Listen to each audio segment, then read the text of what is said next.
Hey guys, welcome back to the channel. Today we're going to be checking out Trying to Understand the Fate series by the GOAT anime creator himself, Gigguk. I know he's been talking about, I know he's talked about Fate a lot, but I never really watched an actual video of him delving into the contents of the Fate show. But I'm curious to see what he says. From the title, it seems like he's gonna address some confusion, like the confusing aspects of trying to understand Fate. Which, in my opinion, there's some there's a lot of details that you can miss out on. But I feel like as long as you just take your time with it, and as long as you just looks things up when you're not sure, or have people talk, like people correct you on things, I feel like overall it's kind of just a smoother experience. I haven't really it's not like I'm reading like a calculus book. Like I still can like relatively understand what's going on, even though I'm not the brightest person in the world. But we'll see what's going on here. Hi, can I help you? Hi, yeah, I was interested in the Fate franchise and I heard I could come here for more information. Oh, well, come on in, make yourself at home. Look, we're always. I wonder if he's gonna touch on people dogging on you on what Fate series to start with. Yeah, that was a fun time. For new fans to join our course, so we're here to make things as easy as possible. You can ask me any question. Bait. It's bait. Okay, Don't do it. So where do I start? Oh no! Crucify him! Lynch him on the stake! Burn him! Fire! Set him on fire! Accept that question. Spot on, baby. Is there not a beginning? Yeah, Do you want the long right. version or the short version? The short version. So in the beginning there was Fate Stay Night, which is a visual novel with 3 different routes. Fate, A Limited Blade Works, and Heaven's Feel, which needs to be played out in that exact order. Now the Fate route has been adapted once by Studio Dean in 2006 as an anime series. Oh my god, you need to watch 2006. I'm not watching that garbage. Unlimited Blade I'm kidding. Maybe I will. I have no idea. Works has been adapted twice, once by Studio Dean as a movie and once by Ufotable as a full series, who are also adapting Heaven's Feel, but only as a trilogy of movies, only of which one is out at the moment. I thought you were gonna. Oh, this came out while Heaven's Feel was coming out? Oh, shoot. Okay. Oh, dang, man. Man, whew, those Heaven's Feel movies were something else, man. The animation, some of the best I've ever seen out of anime, period. And it's going to be a long time until like animes are able to, top that level of quality, man. Because that was some top tier stuff, dog. Holy. Give me the short version. This is the short version. So technically speaking, anime-wise, the 2016 adaptation is the beginning and serves as a good introduction to the world. Yeah, you need to watch the 2006 version. You need to watch it. You need to watch it. It's necessary. I'm not. You understand? That's like 24 episodes of mid. I'm not watching 24 episodes of mid. I'm kidding. Oh my god, I'm gonna get people upset when I say that. I'm kidding. Obviously, I'm sure it's great. Because it's shit. Oh, yeah. In terms of mainline adaptations, only the ones by Ufotable are worth watching. But you can't start with Fate Stay Night Unlimited Blade Works because that spoils Fate Zero. What's Fate Zero? Oh, well, it's just a prequel that takes place before Fate Stay Night and serves as a good introduction to the world of Fate. Alright, so I'll just start with Fate Zero. Well, no, because Fate Zero spoils Fate Stay Night Heaven's Feel. Wait. It does?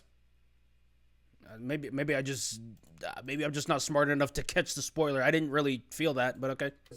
Also, I started with Fate Zero, and I had no problems. I feel like I understood the story like better chronologically because I feel like the introduction with Fate Zero was a pretty good introduction, I gotta say, into the Fate universe and into Fate Stay Night.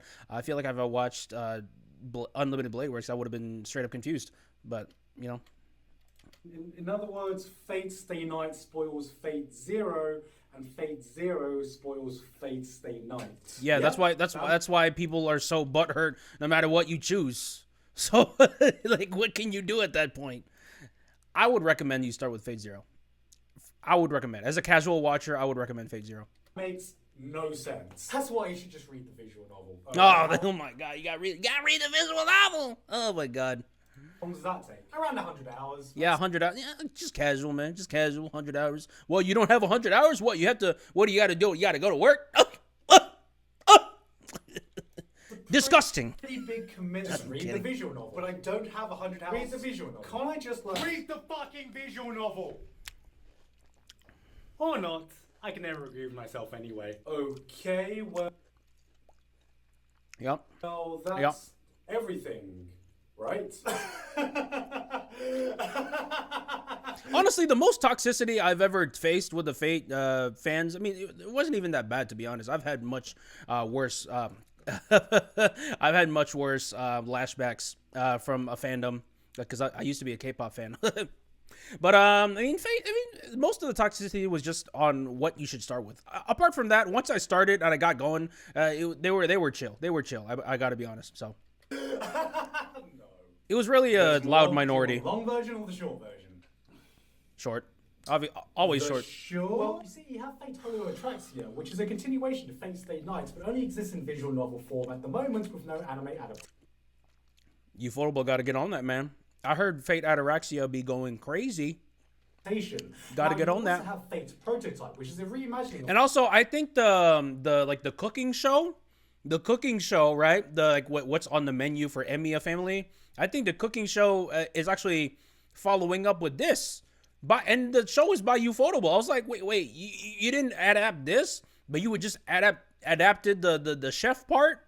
That doesn't make sense. But okay. Wednesday night events, but only in a one-episode OVA form. All right, let me get that. We also have Fate Prototype, which is a reimagining of the whole Fate Stay Night events, but only in a one-episode OVA form. Well, that's terrible, huh? That sounds like it skips over everything. So that's now Fate Apocrypha takes place in a completely alternate universe, and this includes one anime adaptation and one light novel. And of course, there's the Fate Extraverse, which is another alternate universe, and this includes 3 games: Fate Extra Triple C, and Fate Extella. And of course, they also have one. Hey, it's on the Switch. Yo, we might buy that. Hold up. Anime adaptation in Fate Extra Last Encore. Okay. So, I'm guessing the only connection with all of these is that blonde chick with the sword. You mean Saber? Yes? Oh no, they're totally different characters. Lovely. I really thought it was Saber. But you just gotta look at the boobs. Obviously, they're different people. Look at the boobs. Well, you see, the original Saber is meant to be King Arthur, who in Fate lore is actually a woman. Now, these other Sabers aren't actually King Arthur. They're completely different characters who also happen to be women and also happen to be in the Saber class. Okay, so you'll say... So they're Saber, but not Saber. Isn't the original Saber. Nope. This, that's right. And everyone here, they're different characters and look similar. And these 2 Sabers are also different from each other. No. You see, one's Red Saber and the other one is Saber of Red.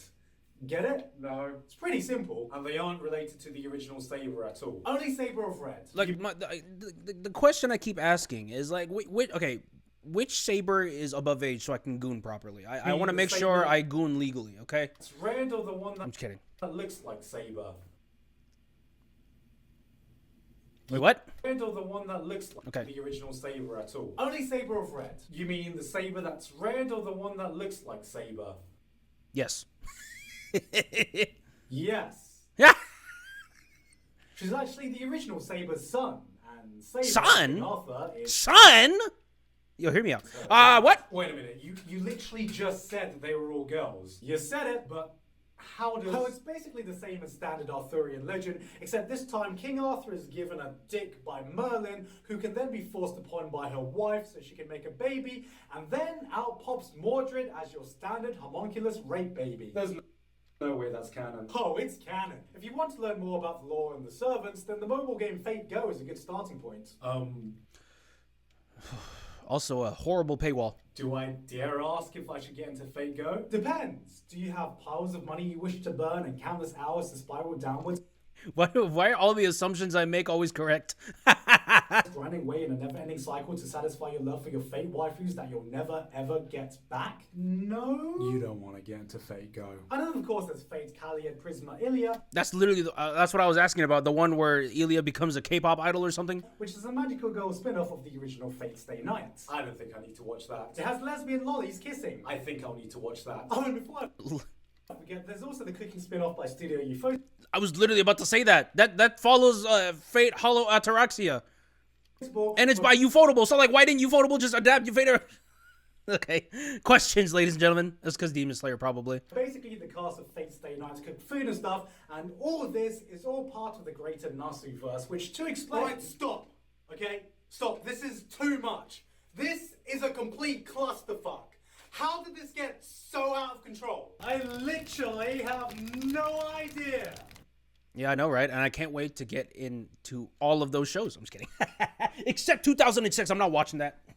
Okay, maybe I will. I have to make a poll eventually. I need to make a poll eventually on deciding what Fate show to watch after Heaven's Feel. I'll probably put a poll with that somewhere at some time. I don't know. It's going to be either probably a Fate Apocrypha, Fate Grand Order, or Fate, like the K-pop idol thing, or the 2006. Please don't vote with that. Anyways, yeah, that poll is going to be fun. Anyways, yeah, that was a fun time. Yeah, perfectly encapsulated my experience with Fate. You know, like bunch of different timelines going on, bunch of different alternate routes, which I'm not going to lie, I actually like that. I actually really like that they keep including alternate routes because it really gives more sides to one story. The story isn't just like straight and narrow. Like there's like tons of different routes. Get it? There's tons of different routes you can get. I also see that there's a lot of bad endings too. I really like when they include bad endings like that. I think what's other horror game has a bad ending system? I think it's Outlast. The one not Outlast. Until Dawn. The one where like the blue like freaking like Slender Man built things like kill a bunch of kids, like that one. I think that one was really good. Yeah, just the ones with the bad endings, it really gives like more than one side to a timeline, to a universe. I actually really like the charm of that, to be honest. Is it confusing? Sometimes, especially if you go out of Stay Night, try to go to other shows. But I mean, this is all still relatively interesting for me nonetheless, and I can't wait to get into more of it. So yeah, the Fate journey continues, man. Thank you guys so much for watching. I'll see you guys in the next one.